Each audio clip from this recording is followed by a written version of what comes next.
India. More diverse than the continent of Europe.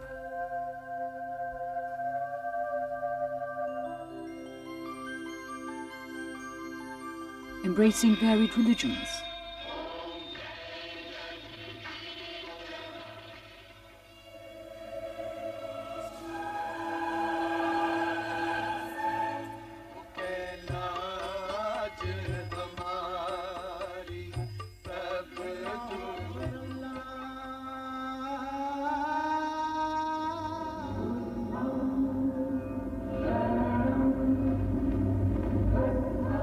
Its 800 million people speak in 1,652 languages and dialects. In 1984, for the first time in the history of world democracy, nearly 200 million people voted for one man to be their leader. Who is this man?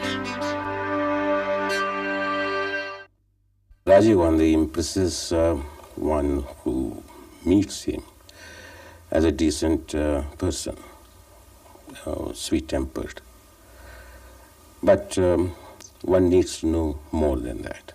My own feeling is that I think he's a decent human being. I find him a very trusting person. He's so handsome that one can't criticize him because I get carried away by his looks. I would say that as a person, Rajiv Gandhi strikes me as being somebody who's relatively guileless, relatively sensible, and considerably more open than most politicians we've been used to in the past. I also think that he is basically a kind man, a decent man. Mr. Rajiv Gandhi is unflappable, he is courageous in the face of great difficulties, and is a man of great patience. He's a very normal human being. And that's what I like about him. I describe myself as a very down-to-earth man, somebody who doesn't like to waste time on the unnecessary. And, well, I've got a vision, a dream for India, and I'm going to fulfill that dream.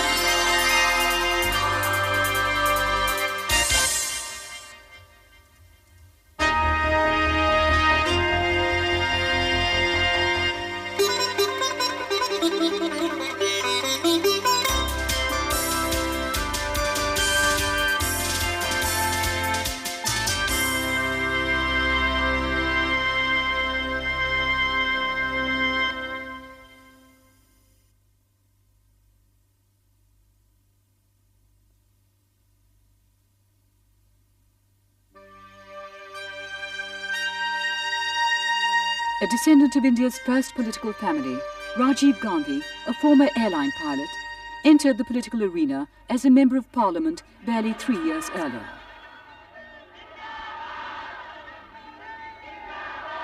He soon became a general secretary of the Congress party. Commentators suggest that his mother, Prime Minister Indira Gandhi, was grooming him to succeed her after the death of her more politically ambitious younger son, Sanjay, in an air accident. Observers saw him as her most obvious successor. The only one who didn't was Rajiv himself. I've never thought of being Prime Minister.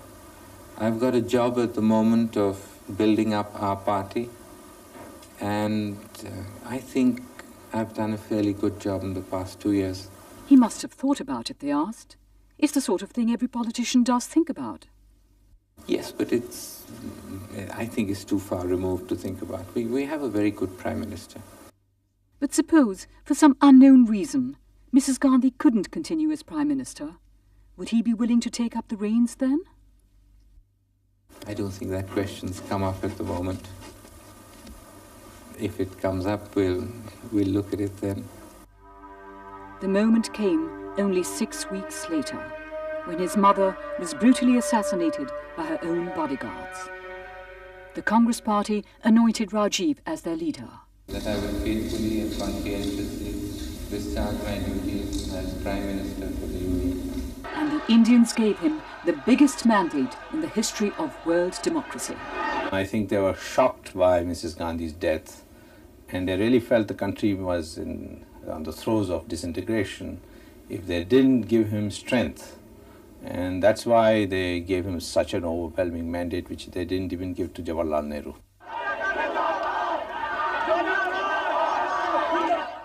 It is clearly on account of sympathy for an orphaned person. The fashionable view of Rajiv Gandhi's mandate in 1984 is that he won because of a sympathy factor, that the nation was traumatized by Mrs. Gandhi's assassination, that people felt sorry for him as, somebody who'd lost his mother, and that therefore they voted him into power. This is the view I've always found somewhat simplistic. I don't actually accept that. I think he won essentially because he represented change. It was basically for continuity, which was that he was the heir to Mrs. Gandhi, and also one for change, which he represented in terms of his youth, his energy, a different kind of person than the old-style politician which we had gotten used to. Well, they expected change, but they expected that the basic policies, the goals, the value system that Gandhiji and Panditji had established should be maintained. Although Rajiv Gandhi did not specifically campaign for change, his youth and personality personified it more than anything else. Never before had an untried and untested leader captured the imagination of an entire nation so powerfully. Not since that midnight hour in 1947.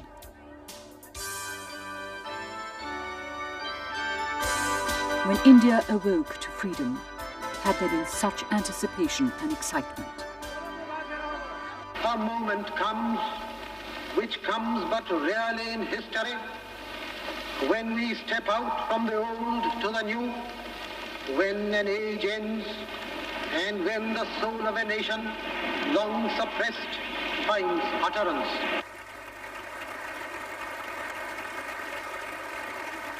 It is fitting that at this solemn moment, we take the pledge of dedication to the service of India and her people, and to the still larger cause of humanity.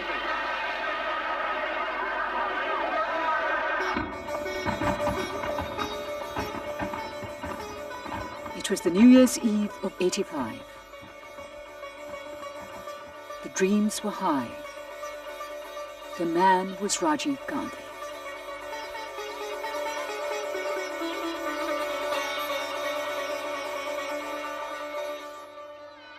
The glow from Parliament House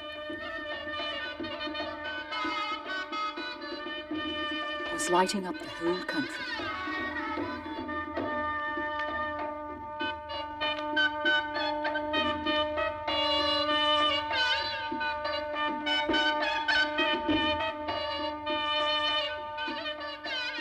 It was a golden interlude. The excitement infected the whole country. A new breed had come to town. Bharat को एक नई शताब्दी के लिए तैयार करना है. हमें भारत को 21वीं शताब्दी में ले जाना है. He awoke India to its own potential for progress. नई चीजें हैं जो हम इस्तेमाल कर सकते हैं. हमें नई तरह से सोचना है. He gave them a glimpse of a modern new world. खाली विज्ञान और टेक्नोलॉजी में नहीं, लेकिन हमारे शासन में भी हमें एक नए विचार डालने हैं जिसमें तेजी से चले, ज़्यादा फायदा पहुंचा पाए. And the people were impatient to get there. History will deliver the final verdict, but for millions of Indians, the 40-year young Rajiv was a symbol of hope.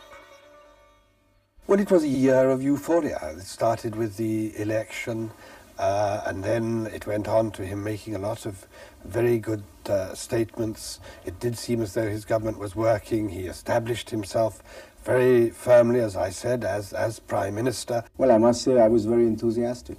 Here was a person of a new generation, post-independence generation, a person who was modern in my opinion, who was progressive, who was secular, who had the right instincts. and who understood that what it meant to take the country into the modern world. Actually, I openly complimented to the consternation of my own colleagues, Rajiv Gandhi, for certain announcements he made and certain action he took. He was talking about principal politics, bringing in anti-defection law, electoral reforms, elimination of corruption in public life. I mean, these were refreshingly new ideas. There was definitely an atmosphere of euphoria, and there was in some sense some justification for that euphoria.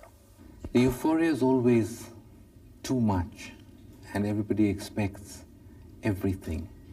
And especially in a case like my case, where I was not in politics. So everybody saw whatever they wanted to see. They didn't really see me. It was just that moment of time, that moment of history, where people felt that there was a great opportunity for change. And perhaps in that enthusiasm, they didn't see that, yes, there were things which couldn't change overnight. Expectations are always unreal in such situations. But if we look back now, I feel we've done fairly well on expectations. Of course, we haven't met everybody's every expectation. But if you look at how things have gone on stability, on the economy and development and India's global position, we've done well. And as the year turned, the new Prime Minister not only had a mandate, he also appeared to have a mission. सबसे पहले हमने anti-defection bill बनाया.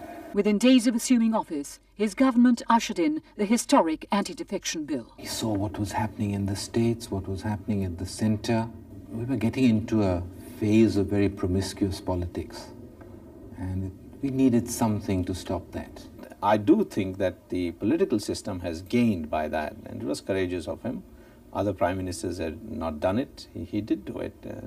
I did welcome it at that stage. I still welcome it. My government will give top priority to the problem of Punjab. On 24th July 1985, 6 months later, at 6 p.m., Rajiv announced in Parliament that the Punjab Accord had been signed. In political terms, it represented a major breakthrough. Sikh terrorists in the sensitive state of Punjab had unleashed an orgy of violence in support of their demand for a separate homeland. By signing the accord with the moderate Sikh leader, Sant Longowal, it seemed that the country's most serious problem was finally nearing a solution. I think the signing of the accord was a great achievement for a problem which had been stuck for so many years. He might have had some reservations from other members in his cabinet, but I think he pushed it through. Punjab Accord was good. It was the only way of having a solution in Punjab at the time. I'm very clear about that. We made one mistake only on it. It was the first accord we signed, and the mistake we made was the accord hinged on one person. It hinged on Sant Longowalji.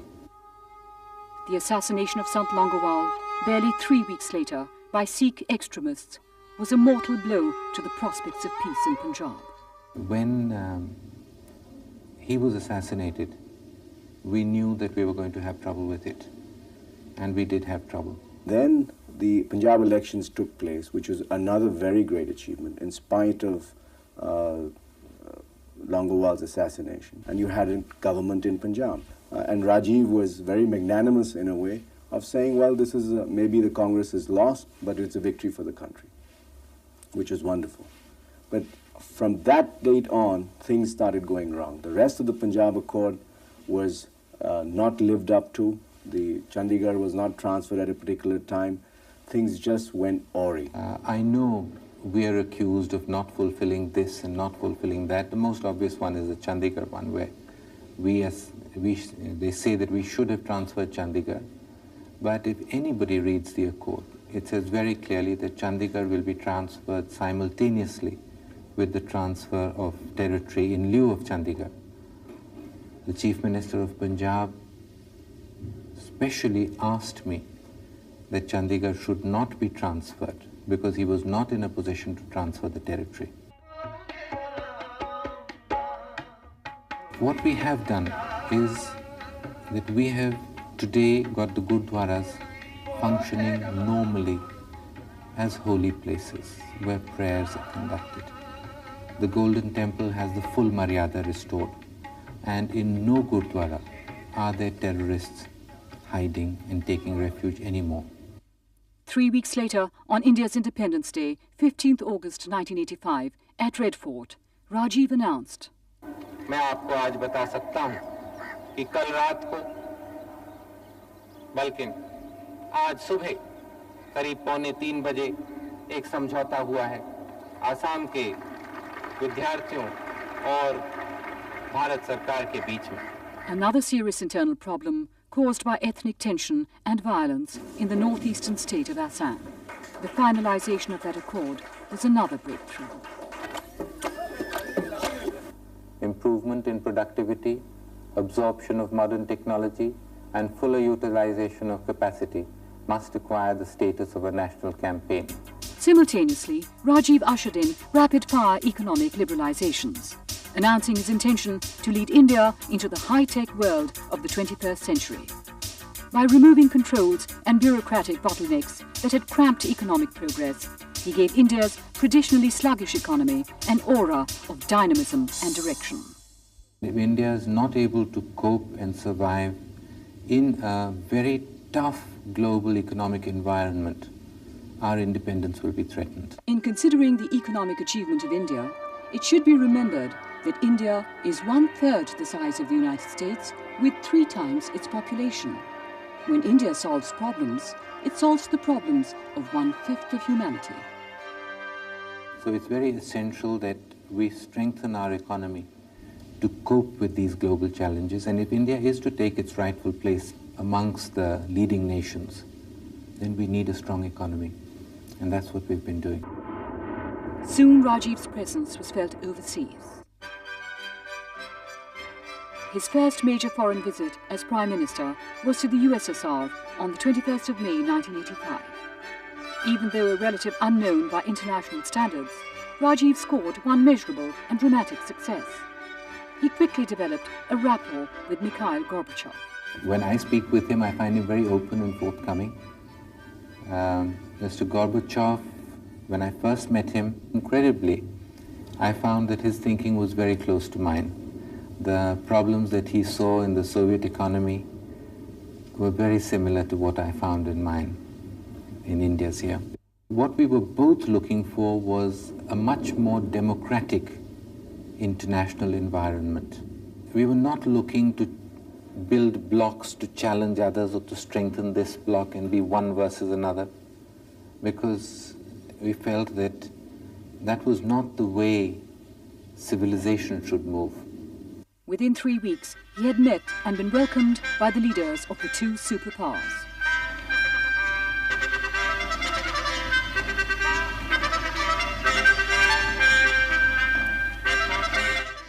In 1949, your grandfather, Prime Minister Nehru, visited the United States on what he termed a voyage of discovery. Well, Mr. Prime Minister, your visit marks a continuation of that process of mutual discovery. India is an old country, but a young nation. And like the young everywhere, we are impatient. I am young, and I too have a dream. I dream of an India strong, independent, self-reliant, and on the front rank of the nations of the world in the service of mankind. I am committed to realizing that dream through dedication, hard work, and the collective determination of our people. For the first time, an Indian Prime Minister was accorded a standing ovation by both houses of the Congress. Clearly, the Americans were bowled over by India's Rajiv. And Mr. Prime Minister, I'm happy to report to all present this evening that although a few years separate us, just a few, we hit it off, and just as with relations between our countries, I predict good things ahead. It's difficult to say why 2 people hit it off.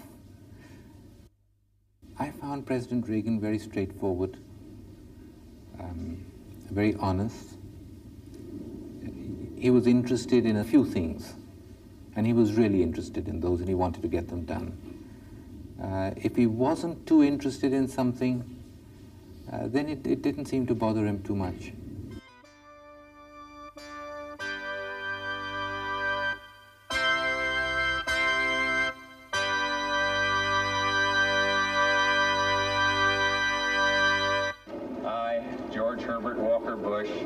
Do solemnly swear.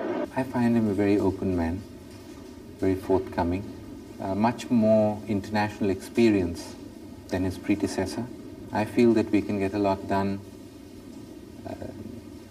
for not only the US and India, but for reducing global tensions and moving things in a proper direction. And I speak confidently for the President that the relationship between the United States and India is really almost at a beginning of a new day, a good day.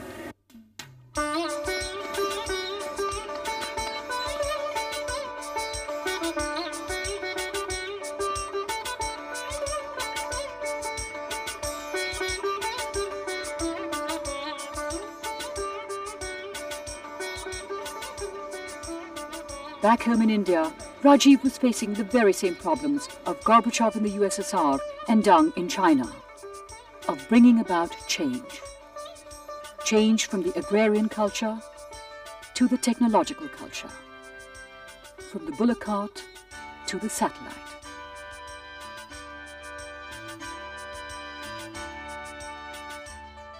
We've tried to use technology to change the daily lives of our people.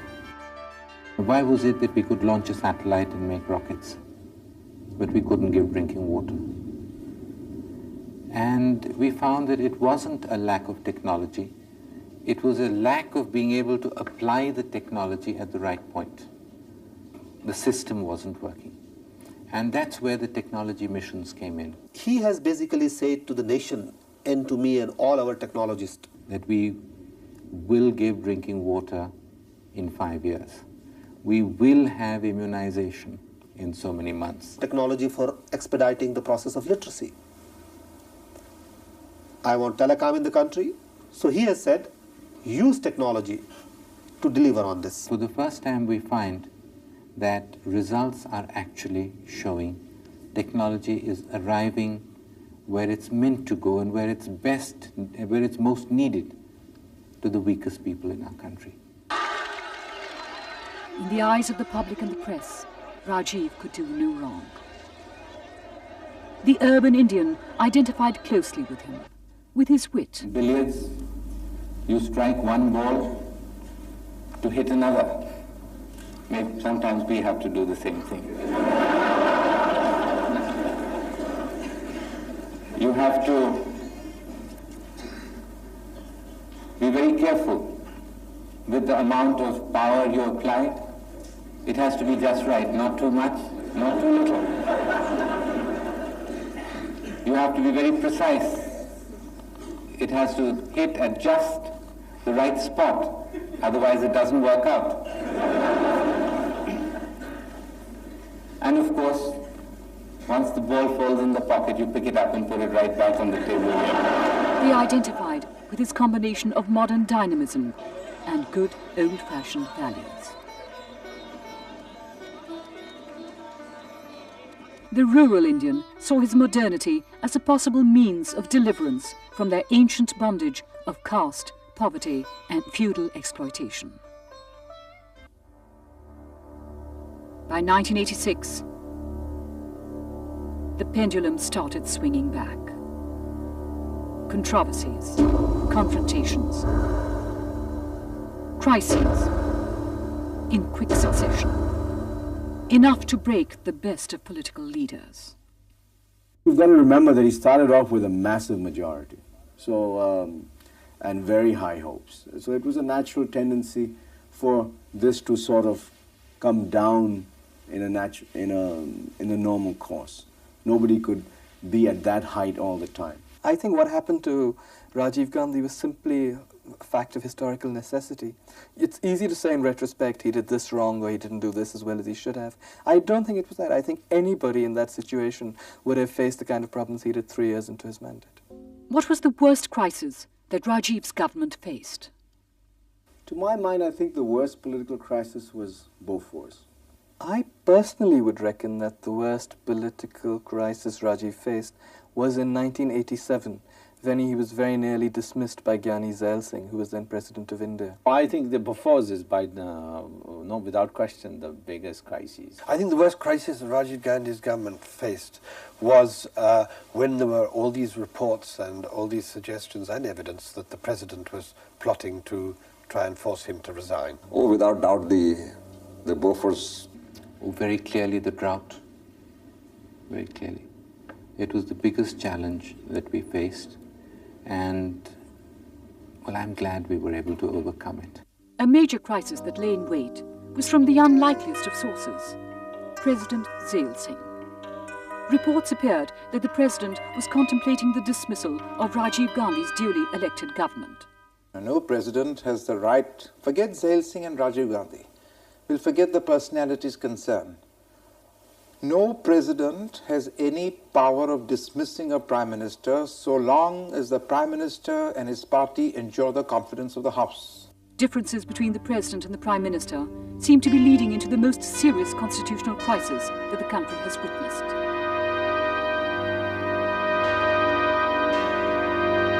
I think the Zail Singh crisis with Rajiv was set off really by very small things, personal things, where I think Zail Singh perceived that he was not being treated properly by Rajiv, not being briefed after he returned from foreign trips. We had some problems on issues, some differences on constitutional matters, but our personal relationship was quite good. We had no problems. But I think in the end the crisis was probably avoided because some good sense prevailed. From the cannons of the presidential house to the booms of the now famous Bofors gun. It created a cloud of controversy that would loom over the Gandhi government for many years. After 10 years of negotiations, in March 1986, the government signed a Rs 1,400 crore deal for purchase of the Swedish Bofors 155mm FH-77B howitzer.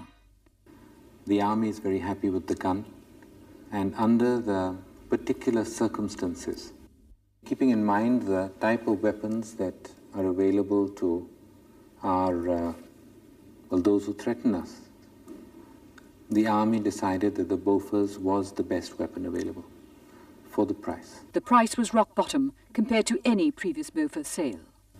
I have not the least doubt that the country has got a very good gun at a reasonable price. I do not believe at all that the price could have been reduced. Rajiv insisted, and Bofors pledged that it would not use middlemen. And I gave instructions that the government will deal directly with manufacturers and not with any middlemen. Well, firstly, I think Rajiv Gandhi was unwise to say as much as he did in the early stages and to be as specific as he is, because these international arms deals are very complicated, and the concept of having an arms deal without any middleman being involved at all is almost inconceivable. Well, I think his intentions were good. He wanted to eliminate perhaps corrupt practices which were happening because of the existence of middlemen. And on his side, he had good intentions, but I think it boomeranged in the end.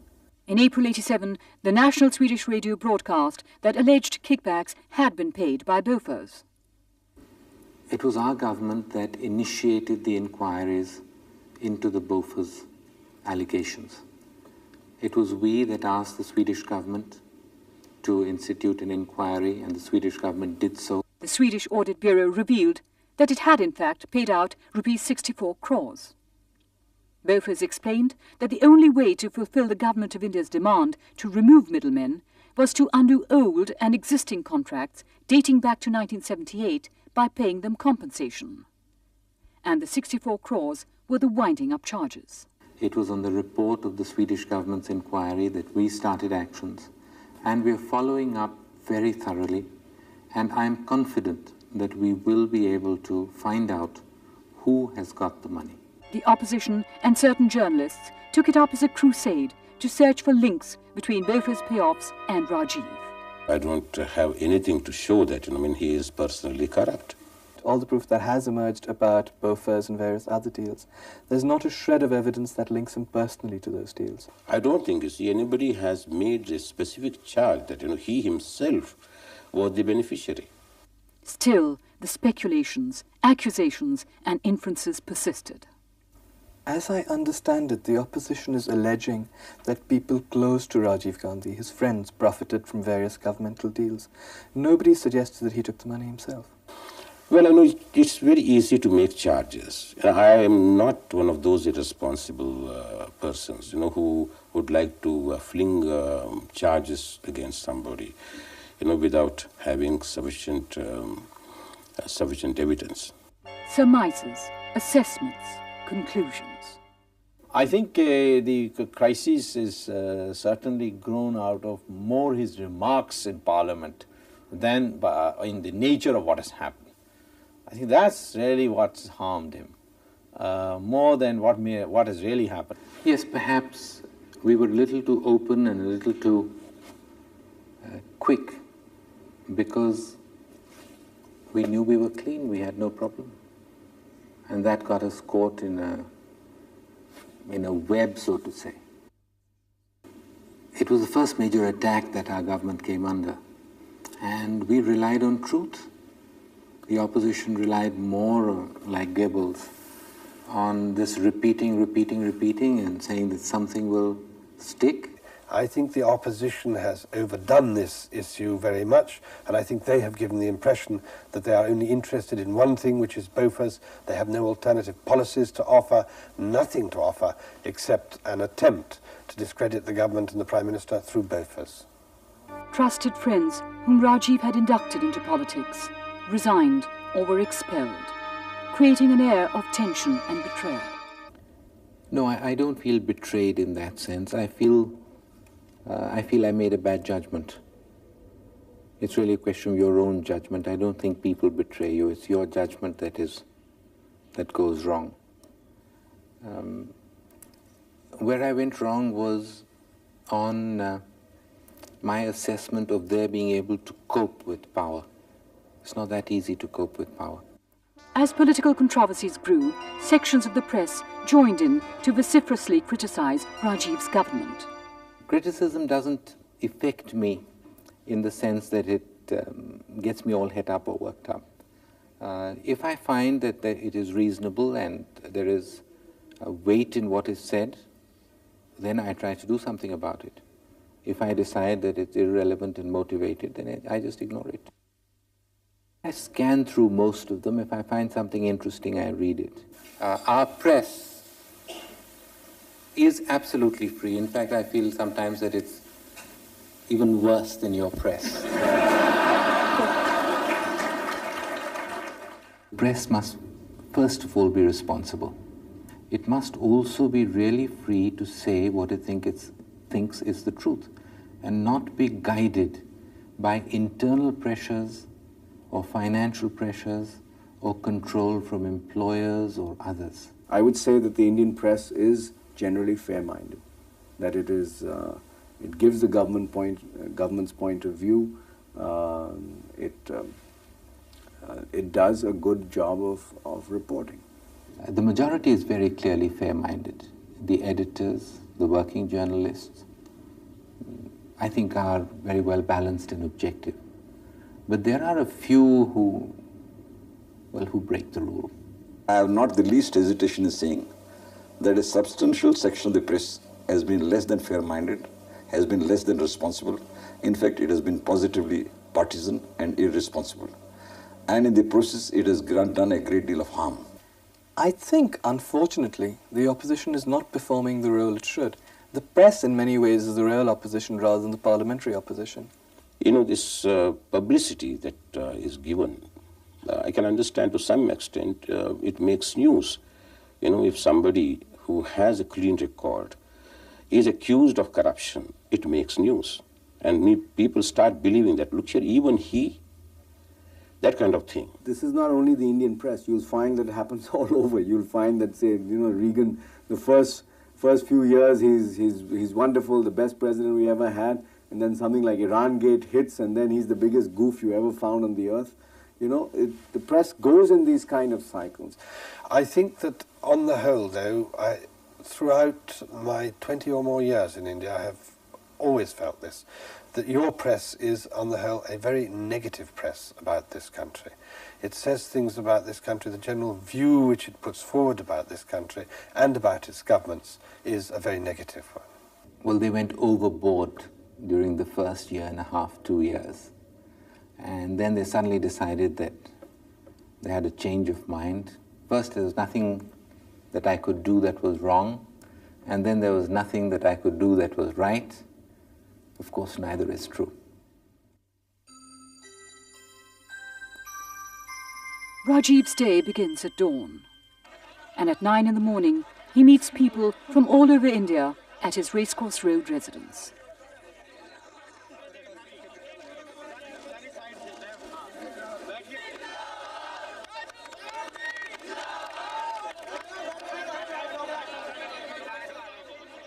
This is known as the morning darshan.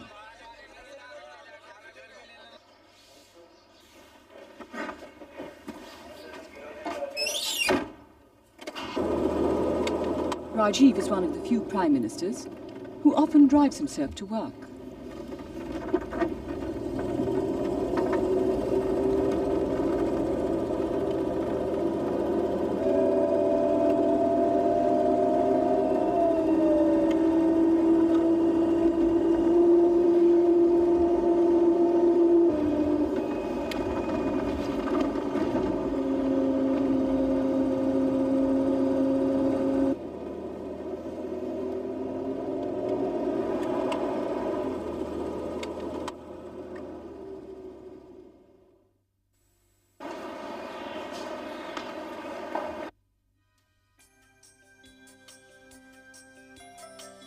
In his Parliament House office, he sits at the same desk once occupied by his grandfather.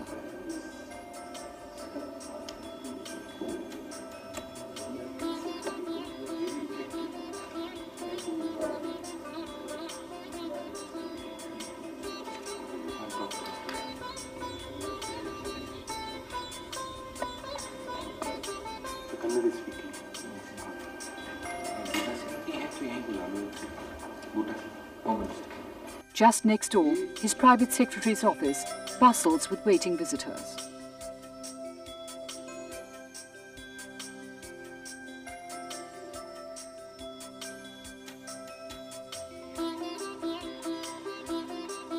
His flying office travels with him.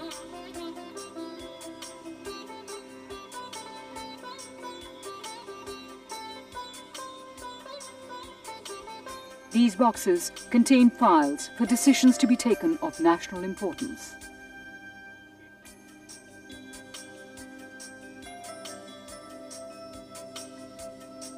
The job as Prime Minister also requires inexhaustible energy and vitality. What irks him most about politics? The time people take to tell you something very simple.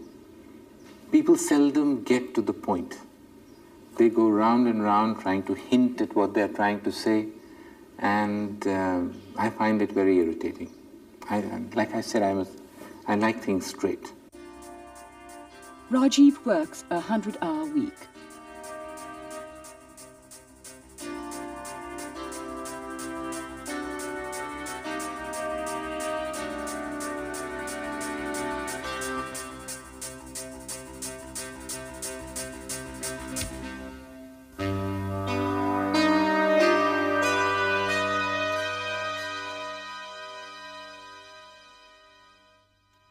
With Rajiv behind the wheel of a car, they often tour 22 hours a day without rest, visiting remote, isolated backwaters that were seeing their Prime Minister for the first time. I've travelled so much in India because I wanted to see the problems for myself. See what's happening at the village level, in the tribal areas, in the remotest areas. And unless you do that, you don't know what's happening. Because from Delhi, sometimes things look very simple. But once you go out, you see immediately what's happening, what's good, what's bad, where the weaknesses are, where the corrections are to be applied. And by going around, I feel that we have been able to change a lot of our programs. Since October 31st, 1984, there have been no more quiet weekends with his Italian-born wife Sonia and children Rahul and Priyanka. When Rajiv was propelled into prime ministership, unwarned, the intensely shy and private Sonia was suddenly pitchforked into the position she would have least wanted, the target of national and international curiosity. Earlier, she used to enjoy her domestic anonymity, laugh more easily, but today, with her husband the #1 target on terrorist hit lists, heavily armed security dogging their footsteps, her home turned into a grim and forbidding fortress, her children unable to lead normal lives, Sonia withdrew even deeper into her shell and inevitably turned into an enigma. Sonia is a very private person. She doesn't like the limelight, she doesn't like the publicity that political life has, and she just doesn't want to be involved in all that. She loves her family, she loves the family life, and I think she's fighting very hard to see that the family remains a family and doesn't weaken in any way because of, well, my being Prime Minister. Although fluent in Hindi, only twice has she spoken publicly.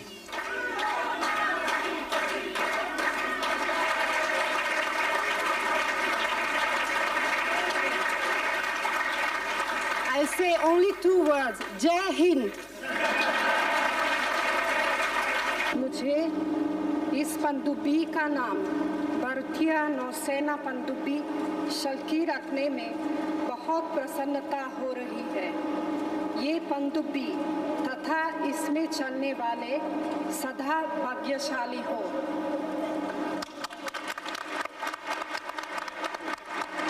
Highly speculated about by the press and the classes, perhaps due to her insistence in maintaining her privacy, in denying the curious access to her quotes. And yet, the masses, the villagers, view her quite differently, as is apparent.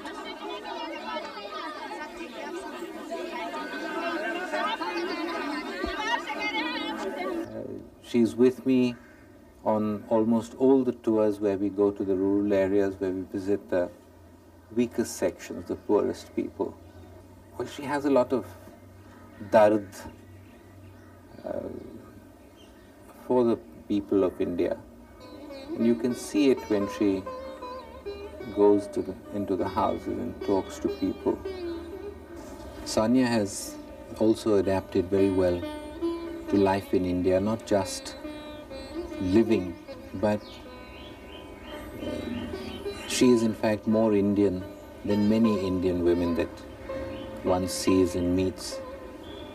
Not just the clothes she wears, which are always Indian, but even when it comes to customs and traditions, she's very Indian.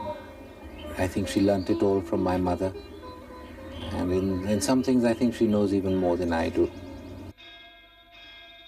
Both Reagan and Gorbachev have frankly admitted to discussing political problems with their wives. Does Rajiv do the same? No, never. I haven't.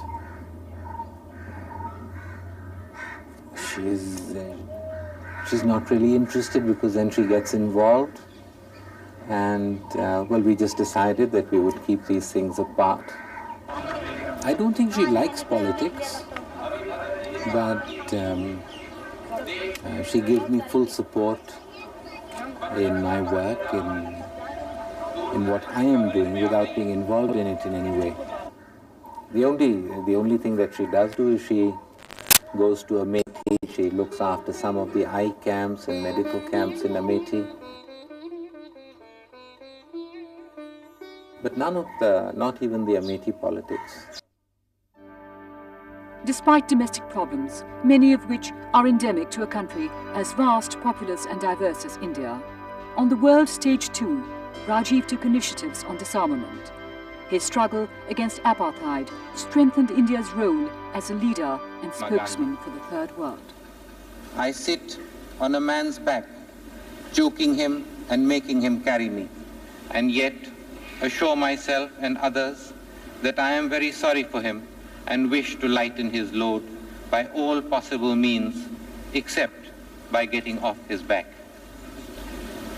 When will apartheid get off the black man's back?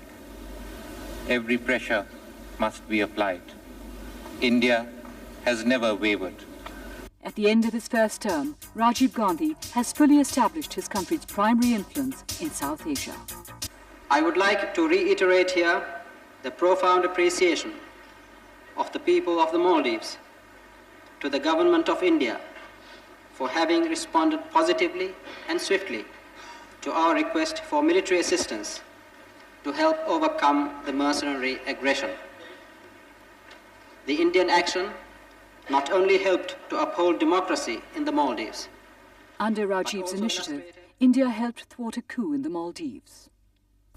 India has emerged in the last 4 years as a regional superpower and has been acknowledged as such by the big powers in the world. His foreign policy is all right. I mean, I have no complaint against that. We don't want Indian hegemony.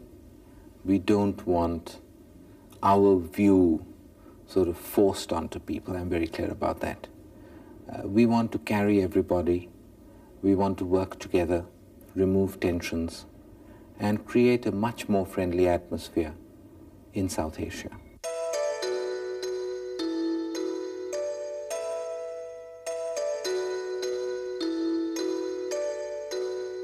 I represent a new generation in India. I was but a boy at the heyday of Sino-Indian friendship. I was still a young man when differences were converted into conflict. I have grown in a world which has not benefited, but only disadvantaged by the estrangement between India and China.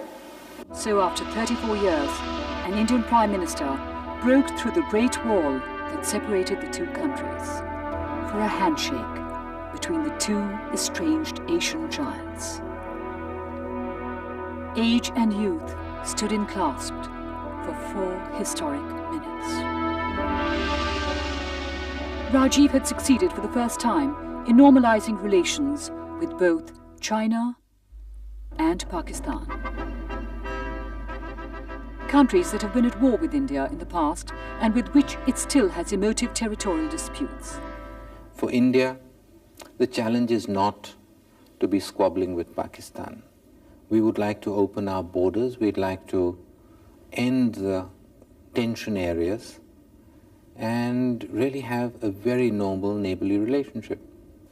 Today, for the first time, it looks as if it'll be there. Perhaps because both of us had also been born into political families and been well aware of our country's pasts, that we could talk to each other. Benazir Bhutto had earlier said that she and Rajiv are both Midnight's children.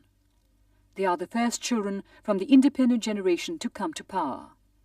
They are both from similar backgrounds, both educated abroad, Rajiv at Cambridge and Benazir at Oxford. I don't really look at the common factors which have been raised at various points. I really see her first as a democratically elected Prime Minister, and that makes it much easier for us to deal with her. I found Prime Minister Benazir Bhutto very much in control. I find she's fairly tough. She's quite experienced in coping with difficulties. But she has a tremendous challenge at home. And I think she's got it in her to cope with these challenges. Visibly different to the old mould, his political style is not confrontation, but consensus. Not domination, but dialogue. What kind of a politician is Rajiv viewed as? He's not the kind of person who horse trades very easily. He's not the kind of person who is able to see what the other person is saying in terms of hidden meanings. That is, to see that, well, he's saying this, but he means something else. He's not that kind of a person. He's a very transparently sincere person. I've known him in Parliament, and I interact with him. When I speak, I can see that what he says things which he shouldn't be saying, but he's saying it because he's sincere. But I think he is not equipped to handle the crocodiles in our system. He has not political training. He has no street sense. As they say, street smart. I think the Americans say it's street smart. He's not street smart. I thought that's the change they wanted when they elected me. On the other side of the arena, a collection of opposition parties, called the National Front, are endeavouring to strike electoral alliances with diverse political parties, both of the left and the right, leading to contradictory ideological commitments. I wish they were ideologically committed. In fact, I don't agree that there's any ideological commitment. The commitment seems to be to come to power by hook or crook, and that's why we get found out so fast. As I say, that when the Congress Party began, it had such a broad platform that it left room for nobody else except the fringe groups. And so the fringe groups used every possible device to catch national attention. Firstly, they're not a united opposition. They're all different. So you have ones with different points of view. But unfortunately in India, the whole political system has become in such a way that issues are not the question, it's personalities. As of now, there is confusion because people who are with Rajiv Gandhi till last year are today leaders of opposition parties. And this has caused an enormous confusion. People who have participated in the Bofor's negotiations are today with the opposition parties. So at the moment there is confusion. I find that the opposition is least interested in what really is the basics of politics. They're more interested in maneuvering, manipulating, and very raw power struggles. The opposition also faces a serious crisis of leadership.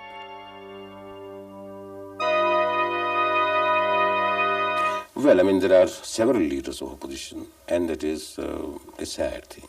I don't think there is a leader of the opposition at all, at the moment.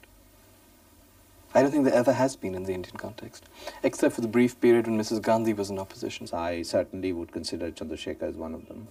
Well, VP Singh is trying very hard to emerge as the leader of the opposition. There is no evidence that VP Singh actually believes in anything. As finance minister, he stood for liberalization. He now talks about the left being his natural allies. He strikes me as being somebody who hasn't decided quite what he's going to do. I don't think the people of India are going to be for him anymore because his true nature is coming out. I consider Mr. VP Singh synthetic. I've seen him from close quarters. I don't consider him sincere to the objectives he's pronouncing. And I think the people will find him out. They don't believe in anything. It becomes largely a question of individual egos, people wanting to be prime ministers. If you look at the Janata government, the mandate was not as historic perhaps as Rajiv Gandhi's, but it was a phenomenal mandate. And they squandered that mandate in a matter of months because there were 3 old men who wanted to become prime minister. I'm just terrified it's going to happen again. I can say that regardless of the outcome of the next general election, the opposition will not hold together, regardless of whether it is defeated or whether it is victorious. If it is victorious, which I don't expect it to be, there will be such fight or the spoils of office that it will crack up. If it is defeated, as I expect it to be, it will be so demoralized that as in 1971, it will disintegrate. We have the experience of 1971 when they disintegrated in defeat, and we have the experience of 1977 when they disintegrated in victory. Disintegration is certain.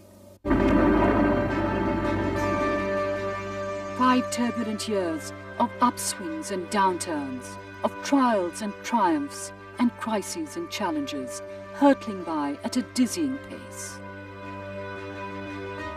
5 years only to span 2 centuries, leaping directly from the 19th to the 21st.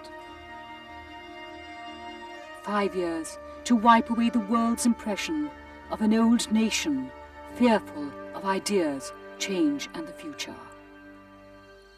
And when the din dies down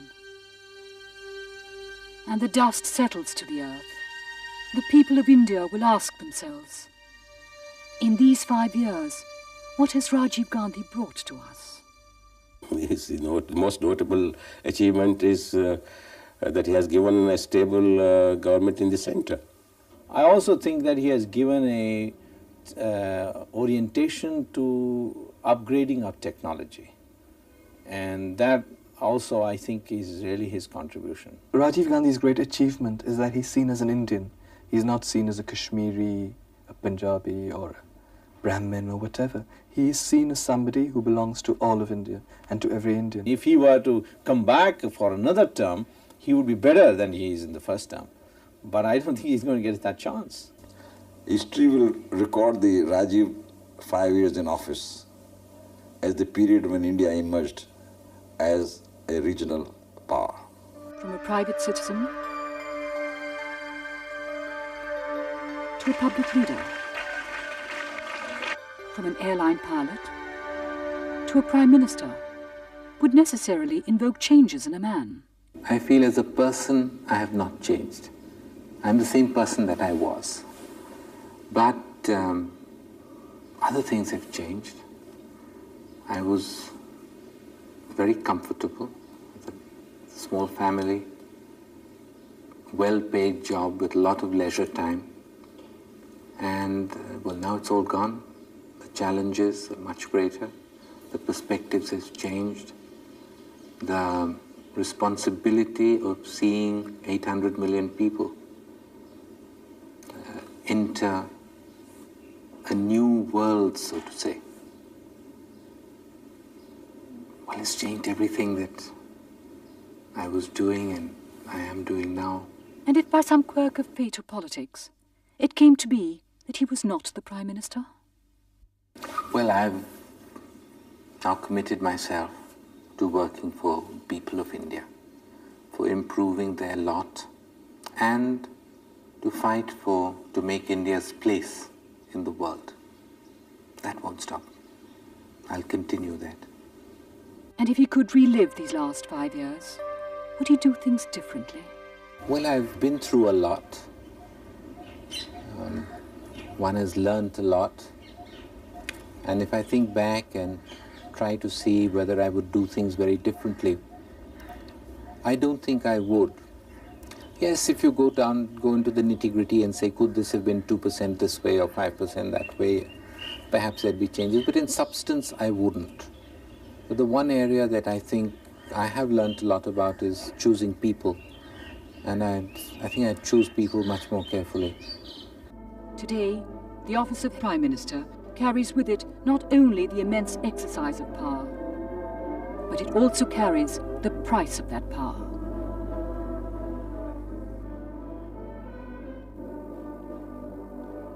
A daily confrontation of one's mortality. The ever-looming possibility of death.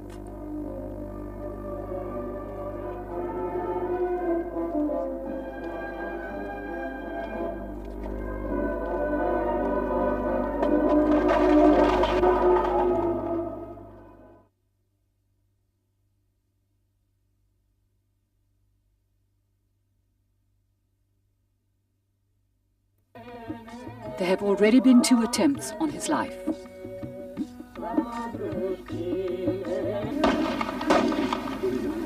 The history of the subcontinent is littered with the scars of violence.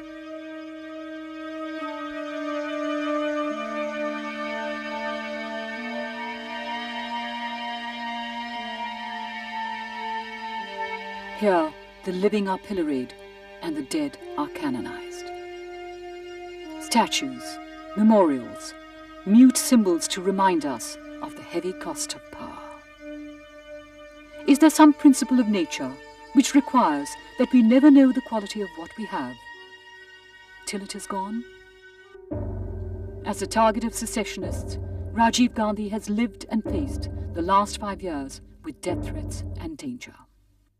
Living under terrorist threats or threat of death has never really bothered me at all. I've not let it interfere with my functioning or my thinking or put any pressure on me at all.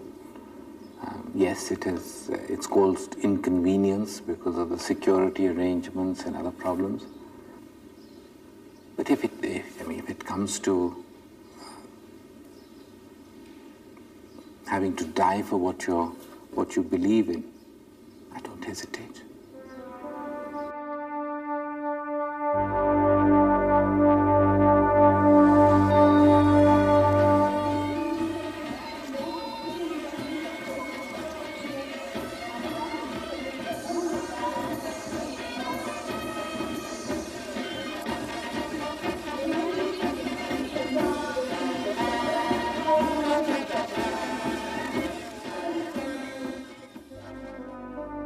I have a dream for India, where India is back in the leadership of human civilization, like it was 1,000 years ago, perhaps more.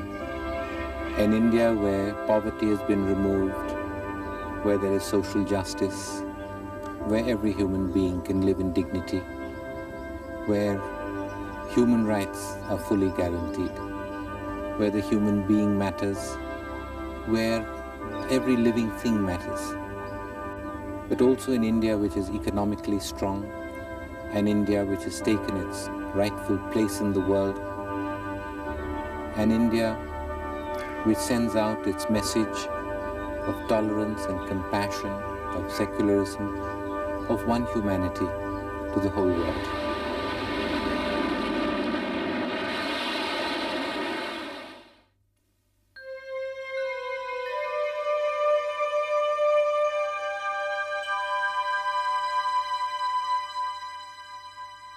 He well knows what snares are spread about his path, from rivalry and power play in the game of politics. He has put to hazard his ease, his security, his interest, his power, even his popularity. Induced by his goals, traduced for his mission, he knows obloquy is the price of glory, calumny the price of triumph. There is no easy walk to freedom, no looking back.